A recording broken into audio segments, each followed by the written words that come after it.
Guys welcome back to Petrohead. അപ്പോൾ നമ്മുടെ ഇന്നത്തെ വീഡിയോ ഈ കാണുന്ന ടെമ്പോ ട്രാക്സിൻ്റെയാണ്. ഇത് ആക്ച്വലി നമുക്ക് വർക്കിന് വേണ്ടി വന്നതാണ്. Full patch work, painting, interior. അതായത് അപ്പോൾ നമ്മളിത് വണ്ടി കൊണ്ടുവന്ന് ചെക്ക് ചെയ്ത് നോക്കിയപ്പോൾ ഇതിൻ്റെ എല്ലാ ഭാഗത്തും നല്ല രീതിയിലുള്ള റെസ്റ്റ് ഉണ്ടായിരുന്നു. അപ്പോൾ നമുക്ക് പറ്റാവുന്ന അത്രയും കസ്റ്റമർ പറഞ്ഞാൽ എന്താണെന്ന് വെച്ച് കഴിഞ്ഞാൽ പോയ സ്ഥലങ്ങൾ മാത്രം കട്ട് ചെയ്ത് സെറ്റാക്കി വിടാനാണ്. അപ്പോൾ ഇതാണ് ഈ പോയ സ്ഥലങ്ങൾ കട്ട് ചെയ്ത് റെഡിയാക്കാൻ ഉദ്ദേശിച്ചുകൊണ്ട് ഈ കാണുന്ന പീസ് ഉണ്ടോ, ഇവിടെ എല്ലാം റെസ്റ്റ് ഉണ്ടായിരുന്നു. അതൊക്കെ നമ്മൾ കട്ട് ചെയ്ത് സെറ്റാക്കി ലെവൽ ചെയ്ത് കൊണ്ടുവന്നിരിക്കുന്നതാണ് ഈ കാണുന്ന ഈ പീസുകൾ. അതുപോലെ തന്നെ ഈ പീസൊക്കെ നമുക്ക് പിന്നെ അവൈലബിൾ ആണ്, മേടിക്കാൻ കിട്ടുന്നതുകൊണ്ട് നമ്മൾ ഈ പീസെല്ലാം ചേഞ്ച് ചെയ്തു. അപ്പോൾ ഇതിങ്ങനെ ചേഞ്ച് ചെയ്യുന്നതുകൊണ്ടുള്ള അഡ്വാൻറ്റേജ് വെച്ച് കഴിഞ്ഞാൽ കാണാൻ പെയിൻറ്റ് ചെയ്ത് വരുമ്പോൾ നല്ല ലുക്കാവും. ഒരു ഫാക്ടറി ഫിനിഷിങ്ങിൽ വണ്ടി നിൽക്കും. ഈ കാണുന്ന പീസ് ഇതെല്ലാം നമ്മൾ ചേഞ്ച് ചെയ്തു. അതുപോലെ തന്നെ ഇതിൻ്റെ കുറേ പീസുകൾ നമുക്ക് അവൈലബിൾ ആണ്. കോർണറിൽ വരുന്ന പീസ് പൊതുവേ ഇതിന് ഇച്ചിരി തുരുമ്പിൻ്റെ പ്രശ്നം കൂടുതലുള്ള വണ്ടിയാണ്. എവിടെ തൊട്ട് കഴിഞ്ഞാലും എല്ലാ സ്ഥലത്തും തുരുമ്പായിരിക്കും.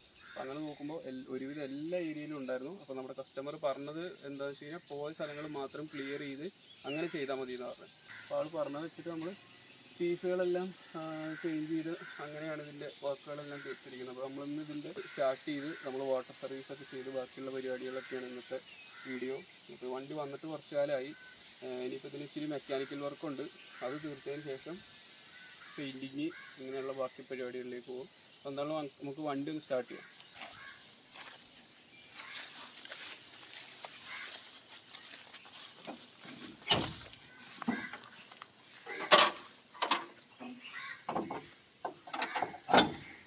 ഇതിൻ്റെ ഒരു പൈപ്പ് ആക്ച്വലി പൊട്ടിപ്പോയിട്ടുണ്ടായിരുന്നു. നമ്മുടെ നോസിലിൽ നിന്ന് പോകുന്ന റിട്ടേൺ ലൈനാണ് ഈ കാണുന്നത്. ഇത് പൊട്ടിയിരിക്കുകയായിരുന്നു. അപ്പോൾ നമ്മളത് തൽക്കാലം നമ്മുടെ ഒരു പഴയ ഓസ് വെച്ച് കണക്ഷൻ കൊടുക്കാം. എന്നിട്ട് നമുക്കിതിലേക്ക് മൊത്തം ഒരു സെറ്റ് മേടിച്ച് ഈ റിട്ടേൺ ട്യൂബുകൾ മാറ്റിവിടാം. OM616 സെയിം സെറ്റപ്പിലാണ് ഇത് വന്നിരിക്കുന്നത്. ഇതിൽ എക്സ്പോർട്ട് ചെയ്ത വണ്ടികളിലും അതുപോലെ തന്നെ 4 വീല് വന്ന കുറച്ച് പഴയ വണ്ടികളിലൊക്കെ മെഴ്സിഡീസ് ബെൻസിൻ്റെ ലോഗോയും കാര്യങ്ങളും ഉണ്ട് ഈ വണ്ടിക്കകത്ത്. ഇപ്പോൾ വണ്ടിയിൽ ബാറ്ററി കാര്യങ്ങളൊക്കെ ഉണ്ട്. നമ്മൾ കഴിഞ്ഞ ദിവസം സ്റ്റാർട്ട് ചെയ്യാനായിട്ട് ട്രൈ ചെയ്തായിരുന്നു. ക്ലച്ചിൻ്റെ സിലിണ്ടറൊക്കെ ജാമായി കിടക്കായിരുന്നു, സ്ലേവ് സിലിണ്ടർ. അപ്പോൾ അതെല്ലാം നമ്മൾ റെഡിയാക്കിയിട്ടുണ്ട്. ഇനിയിപ്പോൾ ഒന്ന് സ്റ്റാർട്ട് ചെയ്ത് നോക്കാം. ഫ്യൂല് നമ്മൾ ഇന്നലെ ക്യാനിലായിട്ട് ഒഴിച്ചു നോക്കിയായിരുന്നു. സ്റ്റാർട്ട് ചെയ്യാൻ ഒന്ന് ട്രൈ ചെയ്ത് നോക്കിയത്, പക്ഷേ വണ്ടി സ്റ്റാർട്ടായില്ല. അപ്പോൾ ഇതിൻ്റെ എഞ്ചിന് ഒരു IDI എഞ്ചിനാണ്. ഹീറ്റിംഗ് പ്ലഗ് അങ്ങനത്തെ സംഭവങ്ങളൊക്കെ വരുന്നൊരു എഞ്ചിനാണ്. നന്നായിട്ട് ഹീറ്റായാലേ ഈ വണ്ടി സ്റ്റാർട്ടാവുള്ളൂ. വലിയ ബാറ്ററിയും വേണം ഇത് സ്റ്റാർട്ടാവണമെങ്കിൽ. അങ്ങനത്തെ ഒരു മോഡലാണ്. ഡയറക്റ്റ് ഇഞ്ചക്ഷൻ അല്ല. അങ്ങനെയുള്ളൊരു വണ്ടി ആയതുകൊണ്ട് സ്റ്റാർട്ടിങ് ഇച്ചിരി ടാസ്ക്കാണ്. ഒരുപാട് നിർത്തിയിട്ടാ കേട്ടോ. കണ്ടിന്യൂസ് ആയിട്ട് ഓടണ വണ്ടിയാണെങ്കിൽ പെട്ടെന്ന് സ്റ്റാർട്ട് ആയിക്കോളും. നിർത്തിയിട്ടാലുള്ള പ്രശ്നമാണ് പറഞ്ഞത്.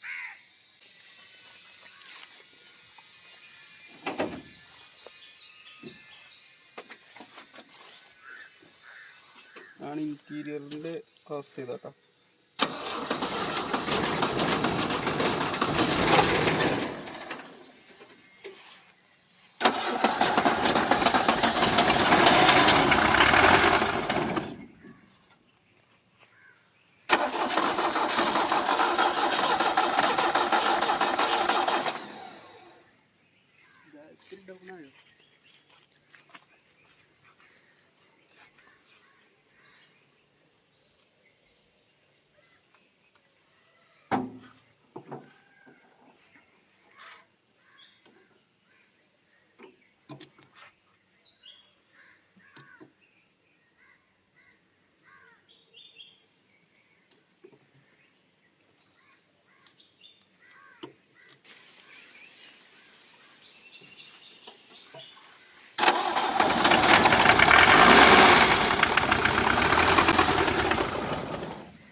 ഓഫായി.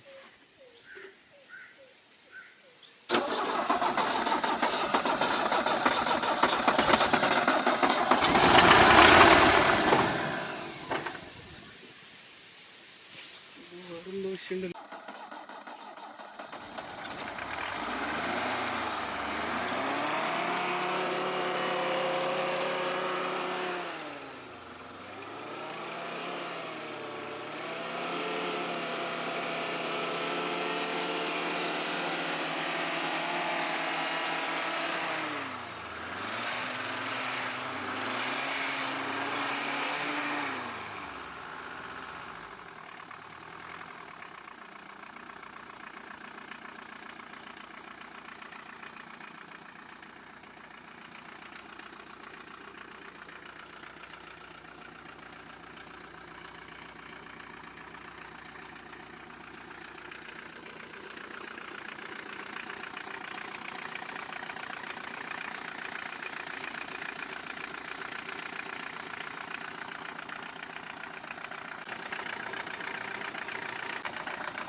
ഇതാണ് നമ്മുടെ ഇന്നത്തെ ചെറിയ വീഡിയോ.